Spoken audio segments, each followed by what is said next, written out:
السلام علیکم ورحمۃ اللہ وبرکاتہ۔ انوکھے واقعات تو آپ نے بہت سنے ہوں گے، مگر ایسے انوکھے واقعات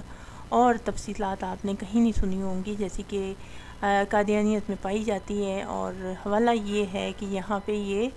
تاریخ احمدیت کی جلد دوئم ہے، صفحہ نمبر 114 ہے، منارۃ المسیح کی تحریک ہے، اور اوپر لکھا ہے منارۃ المسیح دوست محمد شاہد جو مرزا قادیانی کا اہم مریض تھا، اس کی لکھی ہوئی کتاب ہے۔ اور یہاں پہ کہتا ہے کہ نبی پاک صلی اللہ علیہ وآلہ وسلم نے پیش گوئی فرمائی تھی، یعنی کہ اللہ تعالیٰ عیسیٰ بن مریم کو مابعوث فرمائے گا اور آپ ایک سفید مینارے کے پاس نزول فرما ہوں گے جو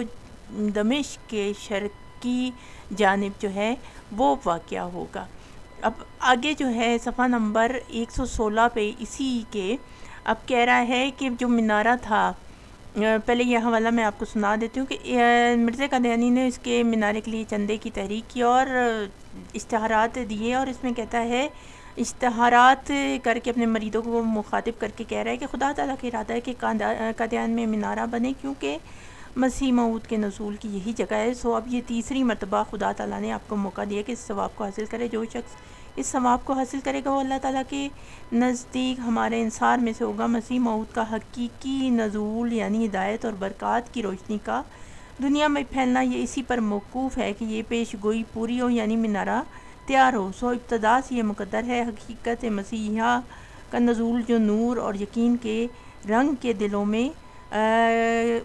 دلوں کو پھیرے گا، مینارہ کی تیاری کے بعد ہوگا۔ اب جو حدیث مبارکہ ہے اس میں تو مسیح ابن مریم کے الفاظ استعمال کیے گئے ہیں، اور مرزا قادیانی کی ماں کا نام تو مریم ہے ہی نہیں تھا، اور آگے حدیث میں لکھا ہے کہ شرقی کنارے پہ دمشق کی جامع مسجد کے یعنی مشرقی کنارے پہ۔ اب آگے جو ہے وہ کہانیاں سناتے ہوئے کہہ رہا ہے کہ فلاں موقع پہ اس مینارہ بنا تھا، آگ لگی، فلاں یہ ہوا تھا۔ اب یہ مرزا قادیانی آگے جو ہے وہ اپنے مریدوں کو صفحہ نمبر 116 پہ جو ہے وہ کہتا ہے کہ چندہ دینا چاہیے، کیونکہ مسیح جو قادیان میں مینارہ بننے جو ہے مسیح موعود کے نزول کی یہی جگہ ہے، اور کہتا ہے کہ مسیح موعود کا حقیقی نزول جو ہے وہ ہدایت اور برکات کی روشنی میں دنیا میں پھیلنا، یہ اسی پر موقوف ہے کہ یہ پیش گوئی پوری ہو۔ سو ابتدا سے یہ مقدر ہے کہ یہ پیش گوئی اسی طرح پوری ہو جائے، یعنی مسیح موعود کا حقیقی نزول کہہ رہا ہے کہ مینارہ بننے کے بعد ہونا، تو کیا مرزا قادیانی کا حقیقی جو ہے ابھی تک آیا نہیں تھا، نزول نہیں ہوا تھا؟ یہ نزول بھی جو ہے اب سمجھ نہیں آیا، کیونکہ مرزا قادیانی تو پیدا ہوا تھا، یا پھر کہیں پہ کسی لغت میں نزول کا مطلب پیدائش بھی ہوتا ہے۔ اب دوسرا کہہ رہا ہے کہ وہ حقیقی جو ہے وہ مینارہ بننے کے بعد ہوگا، اور مینارہ تو اس کی زندگی میں بنا ہی نہیں، یعنی حقیقی طور پہ اس کا نزول نہیں ہو سکا۔ اور دوسری جگہ کہہ رہا ہے کہ جب یہ مینارہ بنے گا تب بھی جو ہے حقیقت مسیحا کا نزول اور نور اور یقین دلوں کو پھیر دے گا۔ اب دیکھیے گا، یعنی کہ وہ حقیقت کا جو نزول، نور، سب یقین تھا وہ تو پھیلا ہی نہیں دلوں میں، کیونکہ مینارہ تو بنا نہیں بقول مرزا قادیانی کے۔ اور جب بن گیا ہے 1915 میں، جب مرزا قادیانی